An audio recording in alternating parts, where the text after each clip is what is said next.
ನಮಸ್ತೆ. Happy Holi to you all. ಒಂದು quick, easy and delicious payasa kheer recipe ಮಾಡ್ತಾಯಿದ್ದೀನಿ ಇವತ್ತು.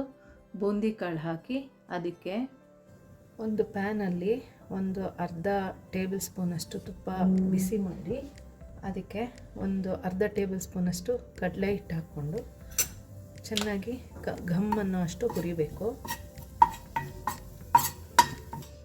ಇದಕ್ಕೆ ಈಗ ಕಟ್ ಮಾಡಿರೋ ಬಾದಾಮಿ, ಗೋಡಂಬಿ, ಪಿಸ್ತಾ, ಅಕ್ರೋಟ್ ಮತ್ತು ದ್ರಾಕ್ಷಿ ಅದನ್ನು ಹಾಕಿ ಅದನ್ನು ಎಲ್ಲ ಒಂದೊಂದು ಟೇಬಲ್ ಸ್ಪೂನಷ್ಟು ತೊಗೊಂಡಿದ್ದೀನಿ. ಎಲ್ಲದನ್ನು ಅದನ್ನು ಹಾಕಿ ಸ್ವಲ್ಪ ಹುರಿದು ಒಂದು ಕಪ್ 250 ml ಕಪ್ಪಲ್ಲಿ ಒಂದು ಕಪ್ ಹಾಲು ತೊಗೊಂಡಿದ್ದೀನಿ. ಅದಕ್ಕೆ 1 ಟೇಬಲ್ ಸ್ಪೂನಷ್ಟು ಹಾಲಿನ ಪುಡಿ ಹಾಕ್ತಾಯಿದ್ದೀನಿ.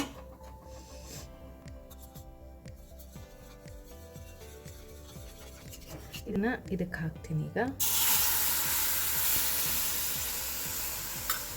ಇದೀಗ ಕುದಿ ಬಂದಾಗ ಬೇಳೆ ಹಿಟ್ಟು ಹಾಕಿರ್ತೀವಲ್ಲ, ಸೊ ಕೈ ಆಡ್ತಿರ್ಬೇಕು, ಇಲ್ಲಾಂದರೆ ತಳ ಹತ್ತುತ್ತೆ. ಇದಕ್ಕೆ ಒಂದು ಸ್ವಲ್ಪ ಕೇಸರಿ ದಳ ಹಾಕ್ತಾಯಿದ್ದೀನಿ.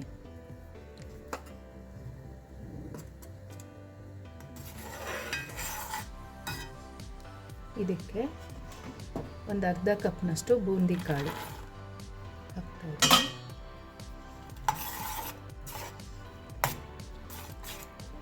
ಇಷ್ಟೇ. ಇದು ಒಂದು ಸರಿ ಒಂದು ಕುದಿ ಬಂದರೆ ಆಫ್ ಮಾಡಿದ್ರೆ ಸಾಕು, ಯಾಕಂದರೆ ಇದರಲ್ಲಿ ಕಡಲೆ ಹಿಟ್ಟಿದೆ, ಆಮೇಲೆ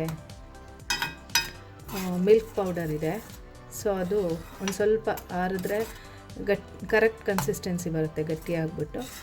ತುಂಬ ಕುದಿಸಿ ಇಲ್ಲೇ ಗಟ್ಟಿ ಮಾಡಿಬಿಟ್ರೆ ಮುದ್ದೆ ಥರ ಆಗಿಬಿಡುತ್ತೆ. ಒಂದು ಸರಿ ಕುದಿ ಬಂದಮೇಲೆ ಒಂದು 1/4 ಸ್ಪೂನಷ್ಟು ಏಲಕ್ಕಿ ಪುಡಿ, ಒಂದು ಸ್ವಲ್ಪ ಚಿರೋಂಜಿ ಅಂತೀವಲ್ಲ ಅದನ್ನು ಹಾಕ್ತಾಯಿದ್ದೀನಿ. ನನಗೆ ತುಂಬ ಇಷ್ಟ ಈ ಪಾಯಸ.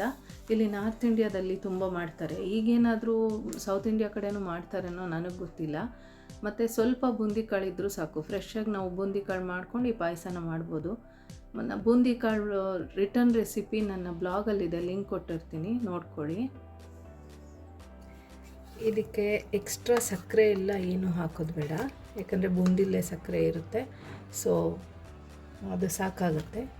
ಇಲ್ಲ ಬೇಕು ಸ್ವೀಟ್ ಸ್ವಲ್ಪ ಜಾಸ್ತಿ ತಿಂತೀವಿ ಅಂತ ಅನಿಸಿದ್ರೆ ಒಂದು ಸ್ವಲ್ಪ ಸಕ್ಕರೆ ಹಾಕ್ಕೊಳ್ಬೋದು.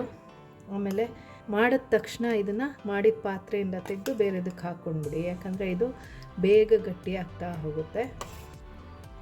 ಏನಾದರೂ ಒಂಚೂರು ಕಲರ್ಫುಲ್ಲಾಗಿ ಬರಬೇಕು ಅಂದರೆ ಬೇಕಾದರೆ ಡ್ರೈ ಫ್ರೂಟ್ಸ್ ಎಲ್ಲ ಹುರಿತೀವಲ್ಲ, ಆವಾಗ ಅದಕ್ಕೆ ಒಂದು ಸ್ವಲ್ಪ ಅರಿಶಿನ ಹಾಕ್ಕೊಳ್ಬೋದು.